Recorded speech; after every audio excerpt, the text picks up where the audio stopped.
All right, thanks for being with us tonight. We're talking sectional basketball. Greg Rakestraw joins us, and Greg, you've actually had a chance to kind of look around here. I have not been able to do a whole lot of that to this point.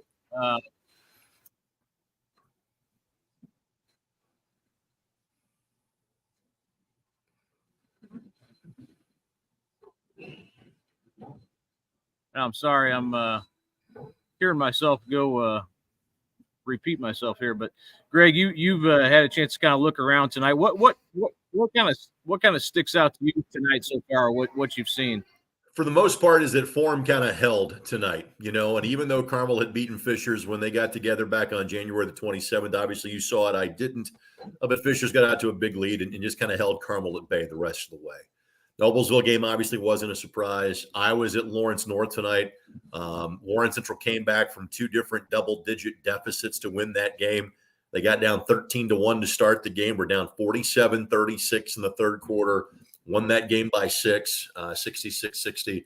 I'm not sure there was a surprise result other than if it had been lopsided between those two. From a local standpoint, I think Roncalli beating Franklin Central, would be the surprise. I don't think anything would rise to the level of a statewide surprise. Belmont was a 20-win team in 3A, and they got beat by a buzzer beater by Mississinawa, who was a good team and on their home floor. That's probably indicative of what 3A is going to look like the entire time. Because in my years of doing this, I don't think there's ever been a class as wide open as 3A is this year, where I have no idea who potentially is going to win that thing. So I think for the most part tonight, Kyle, form held. Again, I think locally, Roncalli beating Franklin Central qualifies as the biggest upset of the night. I know your game. I'll talk about mine in a second here, but your game, it looked like LC had a pretty good advantage there. At least from what I could track, and then I was sort of watching a little bit where I could on the stream. Not any great detail, and I'm eager to read our story a little bit more to see what happened too on IndyStar.com. It's out now actually, but how did Warren kind of get that thing turned, Greg? Because it looked like LC was in pretty good control at different points in that game. Sure. I think for one thing for LC is they made 6 threes in the first half, and they're a good 3-point shooting team, and they make about 6 a game, but probably, we're doing that a little bit more than potentially, it's kind of above their skis a little bit. Made just 1 3 in the second half. Deron Harris, their sophomore, who's their third leading scorer, had a phenomenal game. He averages 8.5 points a game. He had 26, but most of those first half and kind of third quarter, Warren found a way to slow him down late. And the thing that LC played to their advantage in terms of being a smaller team and a quicker team kind of led to their undoing late in the game, where Warren Central, they're great about getting Javon Guest the basketball on a regular basis. 6'5" post, third-year varsity starter. I think, in a great junior class, he's never getting a lot of plaudits, but he's a really good high school basketball player, especially locally. And I thought his physicality just kind of wore down LC as the game went along. Other storyline from that Warren Central game is Diggy Smith. Diggy averages 2 points and 2 rebounds a game. He had 13 in tonight's game, and he started tonight, and he was a major impact player for him. Keshawn Harlan had a good game. Robert Walker didn't have a great game shooting the ball, but did a lot of things well from a defensive standpoint. So, I think for Warren, they simply took better care of the basketball late. Never made a lot of threes, but Madden Berryall made a couple of big threes late in the third quarter to start to draw Warren Central back in the game. LC led by 7, going to the fourth quarter. But I think literally the size advantage that Warren had in this game finally kind of wore LC down by the time we got to the fourth quarter. Well, in my game tonight, Noblesville and Zionsville in the first one, and it felt like Noblesville about the midpoint of the second quarter started taking control of that game, and really put the clamps on defensively. I thought was kind of the biggest key. You end up Aaron Fine had 18 points, 4 players in double figures, but a large part I think it was defensively how well they played on Drew Snively and McGuire Mitchell. Those two juniors are excellent players. I mean, very good. Zions was going to be tough next year because of those two.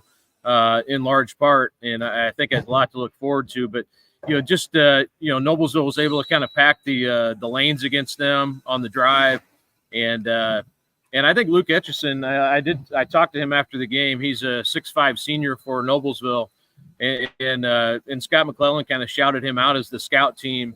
Mitchell McGuire, basically, or McGuire Mitchell for Zionsville this week. He played that role in practice and said he did it so well that it kind of paid off for Noblesville in the game. So Noblesville goes on. It wasn't really much of a game in the second half. It was a 67-49 final. Noblesville was up 20 plus into the second half and really controlled that game. And Greg, I know you've had a chance to see Noblesville play. Just to talk about them a little bit. I don't know. They did lose to Fishers. They lost to Westfield. Those are the two teams they have to beat the next two nights, most likely. HSE has something to say about that also. But man, I'm not sure when they're playing their best if they're not the best team. And all credit to Fishers because they've been the best throughout the season from wire to wire. But and including a win over Noblesville. But man, the times I've seen Noblesville play their best, I'm not sure there's many teams that can beat them. Noblesville's just so solid. And again, it wasn't like when they lost to Westfield or Fishers that those were, gargantuan lopsided games. Those were very close games. The time that I saw Noblesville at their best was probably when about Carmel was at their worst, in early December. And that was a 25-point win at Carmel. Again, that Carmel team is not the Carmel team we saw the last 2 months of the season. Franklin's not the Carmel team that Fishers saw in the second game tonight. But again, that stood out to me in watching that Noblesville team back on December the 8th as one of the best individual performances by a team that I've seen so far this year. The other thing you got to keep in mind with that Noblesville team is while it's at a different level, think about Scott McClellan's track record, as a state championship head coach. Morristown in 1A in 2018, and it's nothing but great coaches and great teams, frankly, to start the sectional, let alone what's left of the 4 teams there in Noblesville. But now that Ryan Osborne has bowed out, he's got the best track record in terms of those. So I'm not surprised that Noblesville delivered one of their best games, both on their home floor tonight against likely probably the weakest of the 6 teams. No offense to Zionsville, it's just the sectional is that good there. But Scotty knows what he's doing when February turns to March. So I'm not surprised that Noblesville was locked and ready for this on their home floor this evening. And I think they will be Friday night also. They'll play Westfield, number 2 against number 3. That should be an awesome game. But to touch on Fishers and Carmel also, that's a game I think, I had circled, when it came out. Obviously, probably everybody did because Carmel beat Fishers this season. That was the only team that had done it.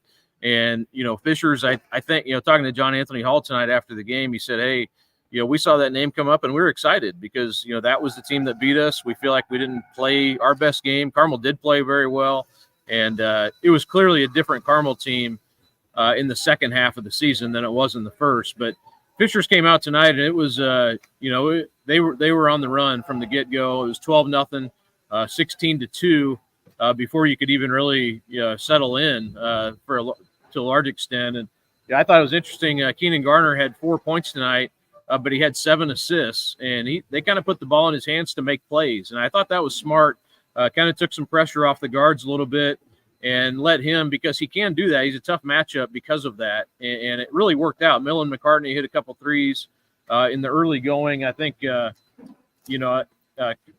want to say they had another 3, I think, in the first quarter as well. And that would have been Justin Kirby hit one as well. So they had three threes in the first quarter.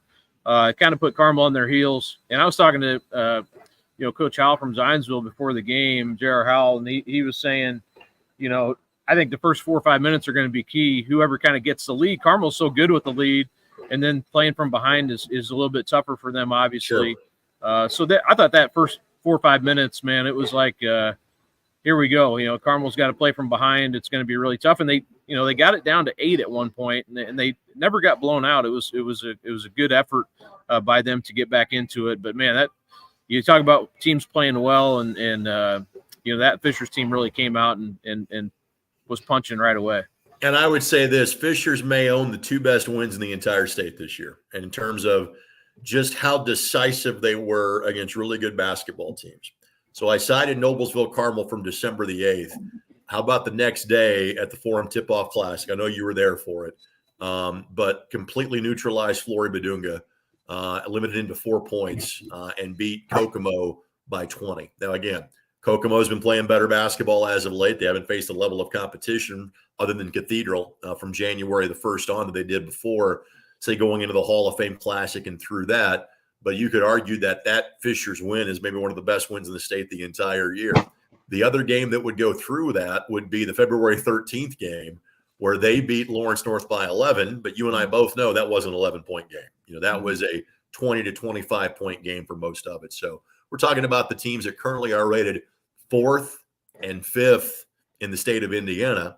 And oh, by the way, Fishers owns wins over the teams that are rated 2nd and 3rd in the state of Indiana, which happen to be in their sectional. So, I'm not surprised at this point in time of the season, because let's face it, we spent the entire first 6 to 8 weeks of the year talking about, hey, this is amazing. Fishers is doing this because their best player from last year's team is no longer playing for them in terms of Jalen Harrelson. We've not done in the last 6 weeks or so. Let's talk much about that kid. Good for him. I wish him well at LaPorte La Lumiere. But if you had told most people that Fishers maybe is the favorite to win the state championship, I know there is nothing guaranteed for them the next 2 nights. They're not guaranteed to get to Saturday night, frankly, in terms of that always tough Hamilton County sectional. But that we're talking about them as a state finalist, contender / favorite without their best player from the last 2 years, who had 2 years of eligibility left to go. It's remarkable the job that Coach Weininger has done at Fishers this year. And again, I think that is truly a group where, the sum of the team is greater than the sum of the parts. They have figured it out how to win as a team, regardless of what role a player is asked to play on a given night. And speaking to that, Greg, tonight, John Anthony Hall's leading scorer. He has 10 points. I mean, it wasn't like it wasn't a big scoring night for anybody, really. It was 54-41 if I didn't say the final. But, they just so balanced. I think, they had, Metzger had 8, Zachary had 7, Hall 10 down the line. McCartney, like I said, he had 8 all in the first quarter, and Kirby had 7. So just kind of up and down the lineup, just contributions here and there. That's what makes them. I think this is why they're the record that they are, because you don't necessarily. I mean, Garner's obviously their top scorer, but you can rely on different guys on a given night. It's John Anthony Hall. They don't really run plays for him, but he's going to get putbacks. He's going to get. He got a nice steal tonight and turned it into a layup. Just different plays that he can make for you. I think, obviously Fishers will go on now and play HSC, which, that's not an easy, that's a mudsock rivalry. That's kind of like the football deal where, it's tough to come back and play them like you did in the season. So a second matchup there. And I'm sure HSC has been preparing, ever since the draw came out. So they kind of have a heads up a little bit on getting prepared for that game. Well, let's talk about John Ashworth's team, because, again, it's easy to get lost in the shuffle when you've got 1, 2, and 3 in the state, and Carmel was as good as they were for the last 6 weeks of the season. The one loss that Carmel had during that time was HSC, being on February, I want to say the 9th, I think is when that loss was. And John, very quietly, as in John Ashworth, has done a great job of kind of reloading that program. So, and knowing John, he'll play the underdog card to the hilt. There is always the unknown, or I guess the known quantity of, hey, it's a mudsock game. It's a rivalry game, so you never know what might happen. But it's very easy to play the underdog role when you're the 4th team and there's the top 3 teams in the state, and you're not part of that group. So nothing will be easy in either semifinal come Friday night at Noblesville. Yeah, I can't wait for both those games. That's going to be a lot of fun, and looking forward, like I said, to seeing both those games. I think HSC Fishers 2 will be an excellent matchup, and, of course, 2 versus 3 in the Westfield-Noblesville game. Greg, I did see tonight Chesterton did beat Portage. That was a game I kind of was curious about. Chesterton, with a couple of guys on that team, Tyler Parrish and Justin Sims, I think could both potentially be Indiana All-Stars, but very young around them. And I saw that Portage team play at the Fishers tournament, really impressed with both of those teams. So that's a big win. Chesterton able to get through in the north. There's some interesting teams up north, in my opinion, including Kokomo, obviously. But, that Chesterton team's got a little experience to it, a little swagger to it. They just don't have a ton of guys around those two, but they're able to move on tonight. Correct. The other team that obviously catches my attention from up north is South Bend Riley. You saw them at Fishers as well. I saw them at Kokomo. I did a lot of the games up at the Phil Cox tournament before Christmas at Kokomo. And then another team that played in that event, and the event you're talking about in Fishers, is Jeffersonville, which is a team that really I thought played exceedingly well in Kokomo and battled Kokomo into the fourth quarter of the championship game, then kind of laid an egg the next week, getting beat on a half-court shot by South Bend Riley. Yeah. Put them in the consolation bracket, and the Red Devils went 1-2.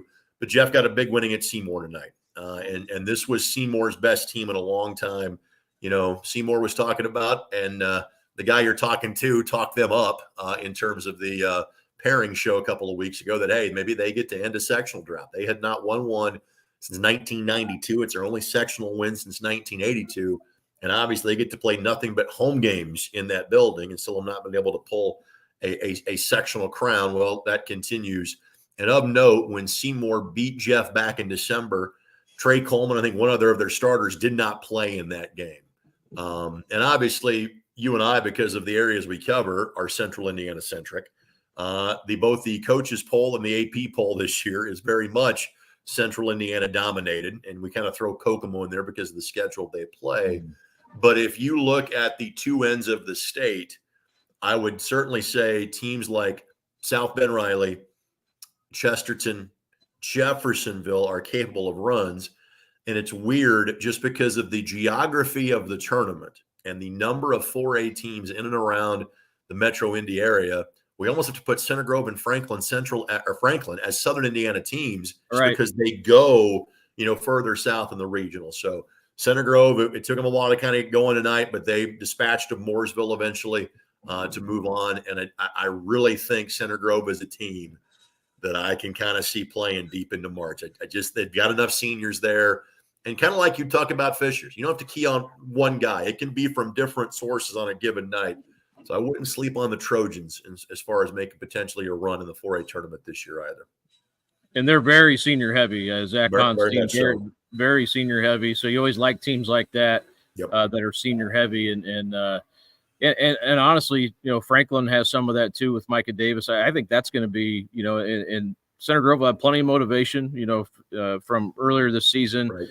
If they play Franklin. So, that's looking ahead a little bit to a potential regional. But yeah, other games tonight, the New Pal score, 58-56 over Mount Vernon. And Mount Vernon had beat them, and that's one of those weird games, Greg, where you turn around and play a team that just beat you the week previously. That draw comes out and you play each other in a game that's relatively, not as big, obviously, as the one tonight. And New Pal able to avenge that loss, and that I had Mount Vernon pegged. Granted, you're kind of throwing darts at the wall with that sectional at Greenfield Central, but I kind of like Mount Vernon to win that. Well, they're out on the first night thanks to their rival New Pal. Well, let's face it. This year, so much of the conversation is going to be about Sectional A, and understandably so. Again, we've talked about 4 teams in the semifinals, and 3 of them are 1, 2, 3 in the state. Well, usually we're talking about Sectional 8 or Sectional 10, and this year Sectional 10, has to settle for having the Marion County champ, the Indianapolis City champ, and Cathedral, being 3 teams in the top 11, of that group. We're having nobody with less than 12 wins, making that sectional. Well, Sectional 9 was an afterthought until the last couple of years, and now all of a sudden you have seen this talent boom in Hancock County. The Julius Gizzi story, I think, is one of the best stories in Indiana high school basketball this year. Brother Max plays at Marion, sister Isabella plays at St. Francis. Mom and dad were Division I players. Mom was the girls' head coach for so many years at New Pal. Well, Julius last year was kind of, a little overweight, was kind of the chubby younger brother, and had a role on that New Pal team that made the regional, but was kind of a secondary or tertiary story. He drops 45 pounds, and now he drops 30 points a game. And he's not even the best player in the sectional. That belongs to Braylon Mullins. And there are so many great storylines in 9 because of Ertl coming back from Mount Vernon and completely changing their season over the course of the last month. And brighter days ahead for the Marauders because they have so many sophomores on that team. Yeah. It's the core of that group's together for the next 2 years. But you've got Anderson that's undergoing a renaissance. Richmond's got their best team since they made the semi-state 9 years ago. Braylon Mullins, he's and I've been friends with his dad since long before Braylon's been around. Braylon's surpassing his dad now as a basketball player. We're getting to Mike Edwards in the late 60s in talking about how good Braylon Mullins has been in Greenfield Central. So, you and I are spoiled in that we get to bounce back and forth, whether we're talking about Lawrence North, Greenfield, or Noblesville. We have 3 remarkable sectionals in 4A. All of them have matchup after matchup and storyline after storyline. Yeah, tomorrow over there at Greenfield, you have Richmond and Muncie Central, and then Anderson and Greenfield Central. That'll be a fantastic match. I saw Anderson play against Kokomo. They got that game down to 3 late in the game and couldn't quite come back. But Anderson, man, Damian King, they can drive the basketball at you and really get out in transition. And I'm curious that's a really interesting matchup. Anderson's beat him the last 2 years, right? But Greenfield plays a lot of zone, so I'm not sure they're going to have to make some outside shots, I would think, and probably pressure Greenfield into some turnovers and whatnot. But that's a very interesting game tomorrow night. But running down some of the results from tonight. Interesting Hendricks County game too over in Terre Haute. The Brownsburg and Plainfield have to drive over to Terre Haute and play each other. And Brownsburg comes away with a good win, 65-53. Sort of weird those teams didn't play each other because Avon basically ran the table in the county tournament, so including wins over both those teams. So they didn't play this year up until now, but Brownsburg advances. And then that sets up a really good game Friday where they'll play Terre Haute North, which has been on a roll, Greg. And they've got a guy, Terre Haute North does, that played for Linton Stockton last year in Braden Walters. So, that's a guy that maybe people are familiar with, just not with the school he's with now. But that's sets up as an interesting game Friday night for sure. Well, let's get back to Brownsburg. Have you had a chance to talk to your boots on the ground reporter from that game yet, a.k.a. known as your son, that's a varsity player for the Bulldogs? I have not at all. So I have no information other than sort of tracking everything online. So I'll have to check with him maybe tomorrow if I'm up early enough to catch him before school. All right, so there you go. So I had Plainfield last week. I had their season finale against Danville, and again, Danville's a really good 3A team. The difference in a really good 3A team and a really good 4A team is significant, and seemingly kind of that gap gets bigger by the year. Plainfield had a great offensive night and really back-to-back great offensive nights, putting up 83 and 93 against Franklin and Danville. But as you well know, doing that against the Steve Lynch team is a completely different story.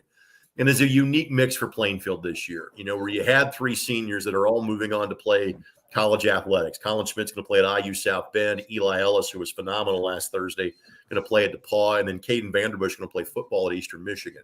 Mm-hmm. You combine that then with these 2 tremendous stars of the future, and Noah Smith that's, been on visits to IU and Purdue, and Harper Baker Lands, that's your 6'3" freshman point guard. It's kind of a unique fit, this year for Plainfield. Brownsburg, again, as you well know, without Cannon Catchings, they've been kind of a Jekyll and Hyde team this year. You're not really sure what you're going to get from them. But I'm not surprised that Coach Lynch's group had a defensive game plan for Plainfield.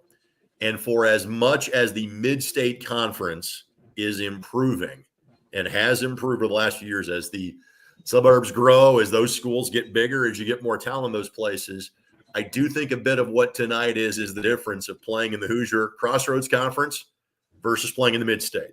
I do think you see a little bit of that in terms of that game. Now, in terms of Terre Haute North, it's always an advantage when the teams from Indianapolis or Hendricks County have to go out to the Wabash Valley. It's fair that sectional is held there, once every 2 or 3 years. So those schools don't have to make the drive. And as you well know, Todd Wolfley can really, really coach. Let's go back 2 years ago. Cathedral's on their way to a state championship. Terre Haute North, without one of their best players, gets down big early, and then you'll have a chance to win that game in the regional at Southport. They thumped a pretty good Evansville Harrison team a couple of weeks ago, beat them by 30. So I know they play a handful of Indianapolis area teams. This is clearly not their mixed schedule from years gone by. Now that it's nearly been a decade since they were a part of the MIC. But it's in Vigo County, and Todd was able to sit and scout and kind of prepare for this one. I would not be stunned if it's Terre Haute North that walks away as that sectional champ by the end of Sunday or Saturday night. And Avon is sitting over there on the other side. They play Terre Haute South, and a good draw for the Orioles. And they haven't been playing quite as well here lately, but a tougher schedule the second half of the season. So a couple of Terre Haute schools against a couple of Hendricks County schools in the sectional out at Terre Haute South on Friday night. Greg, I think you mentioned Center Grove did beat Mooresville tonight, 60-37, and also Bloomington South beat Greenwood 59-32. So those two teams not really surprised. Whiteland beat Shelbyville 63-54, and that sets up, I do believe that's Whiteland versus Franklin then in the semifinal at East Central. Pretty sure that's right, isn't it, Greg? You remember if that's? I'm gonna be looking this up as we speak to make sure I'm giving correct information. So, and yes, that is correct. Franklin and Whiteland play each other second semifinal on Friday night.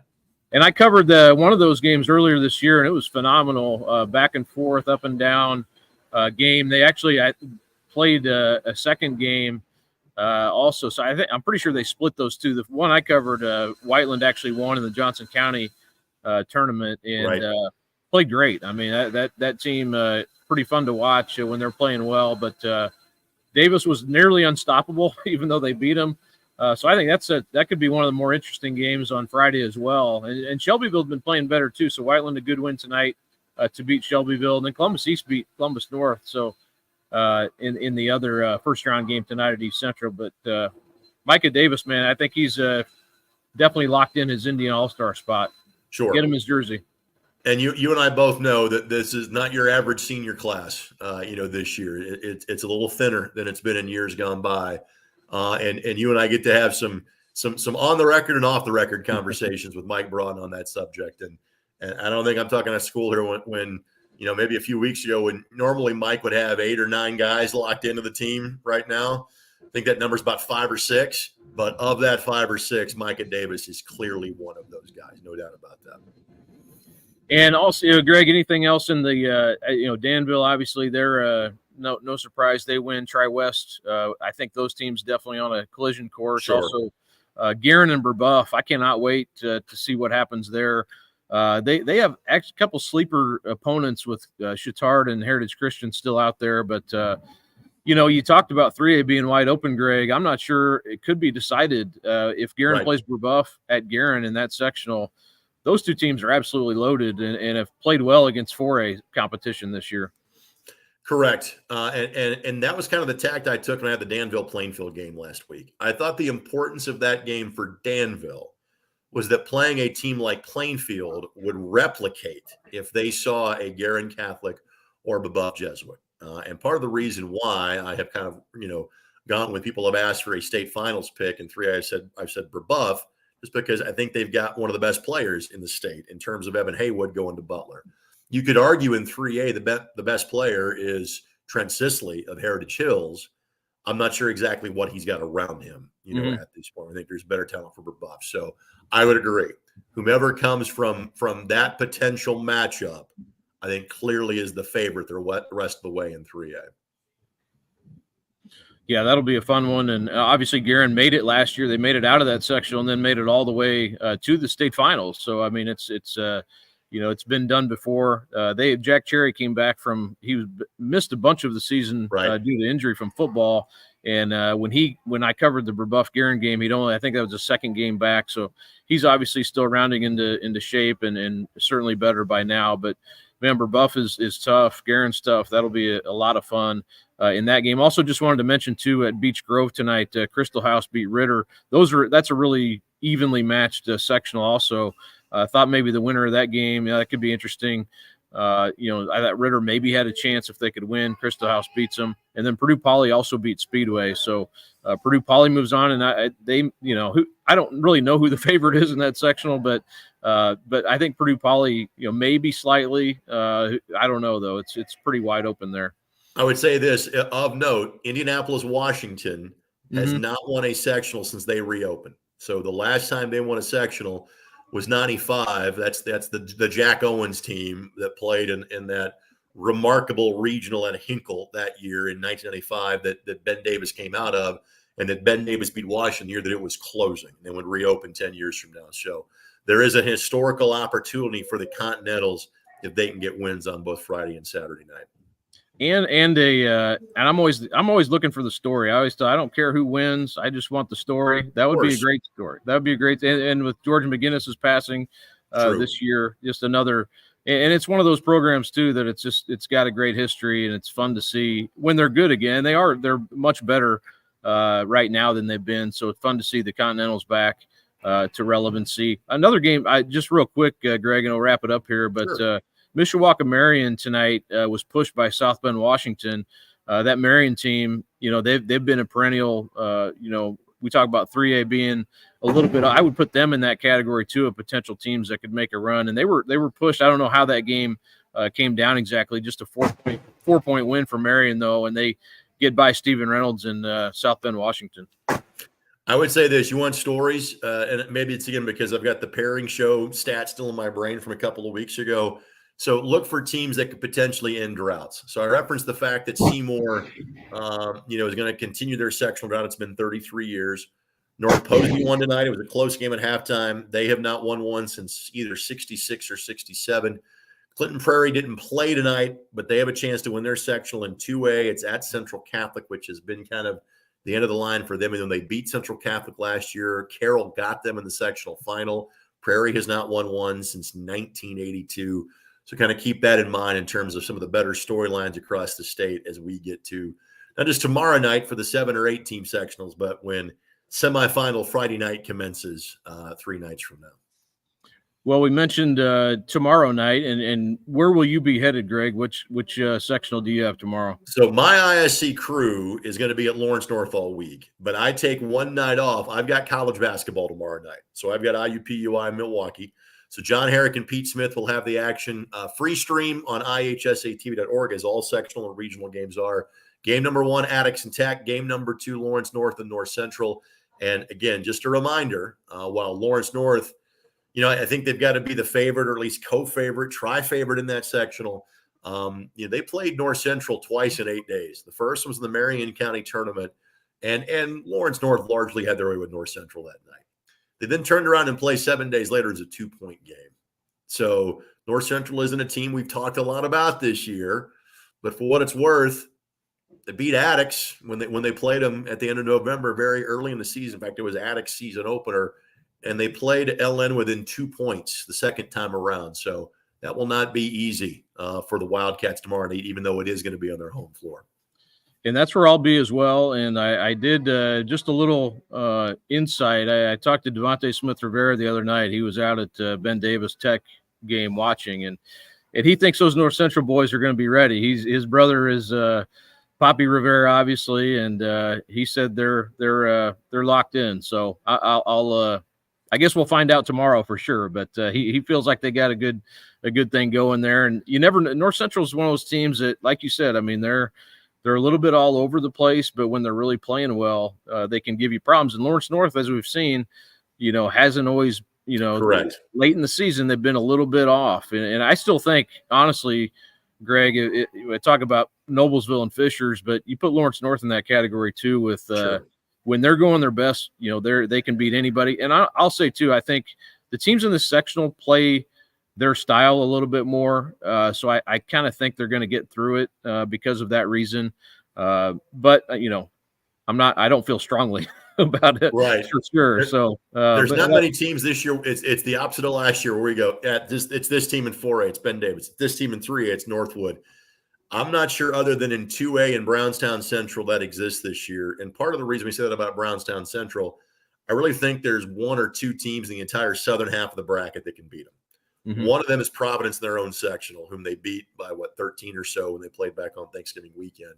The other is Park Tudor, that would be out of sectional 43, that just has the size and the athleticism because it's more than just Jack Penner. They've got really great size on that Brownstown Central team. The rest of the teams in 2A are all in the northern half of the bracket, in terms of Wapahani, in terms of Tipton. And, of course, Lapel's had a really good run that's been going as of late. And Blackhawk Christian obviously deserves to be talked about as the defending 2A champs. So if there is a more prohibitive favorite in a class this year, I don't think it's any of them other than Brownstown Central. Everything is wide open. It is so different than it was a year ago. And I'm looking forward to next year already, because I go up and down these rosters and the players who are leading in scoring, and inevitably there's juniors like all over the place. So next year's going to be ridiculous as far. And I'm not even talking the top of the top, but a lot of smaller college type players, and there's just a ton of talent in this junior class. So. But we still have this year to worry about, so I'll worry about that next, going into the off season. But you can write about that in April. We can write about the current guys in the month of March. We still got time for that. So I can't thank you enough for doing this, Greg. I appreciate you coming on and talking sectional hoops. My pleasure, and I just hope you get to leave the building before they lock you in. Yeah, they're good to me here, so I think I'm all right. Thanks, Kyle. Thanks, Greg.